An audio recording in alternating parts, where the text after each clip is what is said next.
तो hello guys, आपका स्वागत है हमारे इजी कोडिंग चैनल पर। तो आज हम देखने वाले हैं प्लेसमेंट कोडिंग क्वेश्चन, जो बहुत सारे प्लेसमेंट के एग्जाम में पूछे जाते हैं और आपको भी पता चले कि किस तरह से होते हैं प्लेसमेंट कोडिंग क्वेश्चन। तो शुरुआत करते हैं। Joseph is learning digital logic subject which will be for his next semester. He usually tries to solve unit assignment problems before the lecture. Today he got one tricky question. The problem statement is a positive integer has been given as an input. Convert decimal number into binary representation. Toggle all bits of it after the most significant bit, including the most significant bit. Print the positive integer value after toggling all bits. तो ये question कह रहा है कि Joseph है जो digital logic subject सीख रहा है और वो यूनिट असाइनमेंट को सॉल्व कर रहा है बिफोर लेक्चर के। और ये उसे टुडे ट्रिकी क्वेश्चन मिला है और उस प्रॉब्लम में उसे पॉजिटिव इंटीजर नंबर लेना है इनपुट के रूप में और उसे बाइनरी रिप्रेजेंटेशन में कन्वर्ट करना है और सभी बिट्स को टॉगल करना है, मतलब शिफ्ट करना है। और उसके बाद शिफ्ट करने के बाद जो इंटीजर वैल्यू आएगी उसे प्रिंट करना है। तो यहाँ पर इसका कंस्टेंट दिया है कि आपको जो यूजर से वैल्यू स्कैन करके लेनी है वो 1 से लेकर 100 के बीच में होनी चाहिए। उसके बाद यहाँ पर एक इनपुट 10 लेने के बाद आपका आउटपुट 5 आना चाहिए। तो इसको हम प्रोग्राम में देख लेते हैं। तो यहाँ पर क्या कर लेते हैं, वन वेरिएबल ईयर यूजर से हम स्कैन करके लेंगे। तो यहाँ पर इंट और यहाँ पर हम सिर्फ यूजर से स्कैन करके लेंगे, मतलब कौन सा भी इसमें मैसेज नहीं देंगे।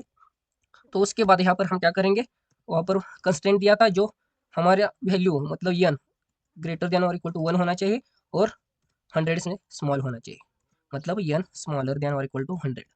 और यहाँ पर क्या करना है, हमें शिफ्ट करना है। तो हम राइट शिफ्ट करेंगे। तो यहाँ पर हम ए वेरिएबल लेते हैं और यहाँ पर यन और यहाँ पर हम राइट शिफ्ट करेंगे 1 से और यहाँ पर उसके बाद प्रिंट कर देंगे हमारे आउटपुट ए को। और उसके बाद यहाँ पर इल्स में हम प्रिंट कर देंगे इनवैलिड इनपुट। तो यहाँ पर देते हैं इनवैलिड इनपुट।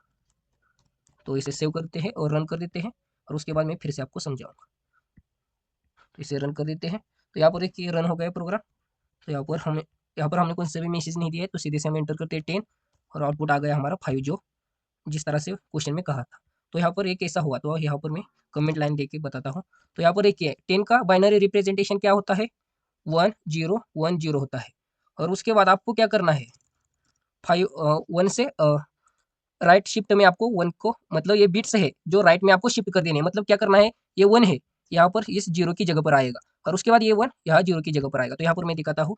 तो इस तरह से होना चाहिए 0101, तो इस तरह से शिफ्ट होना चाहिए। तो इसका इंटीजर वैल्यू क्या है, डेसिमल वैल्यू क्या आती है, तो 5 आती है इस तरह से। और एक समझाता हूँ आपको। तो समझो यहाँ पर आपने 8 एंटर कर दिया, तो उसका बाइनरी रिप्रेजेंटेशन क्या होगा, 100 होगा।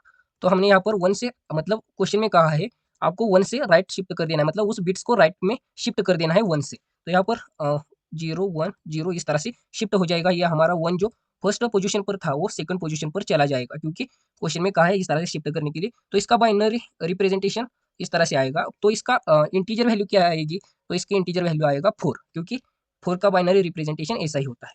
तो इसको सेव करते हैं, फिर से रन कर देते हैं। तो यहाँ पर देखिए, यहाँ पर अब मैं 8 एंटर करता हूँ, तो यहाँ पर देखिए 4 आउटपुट आ गया।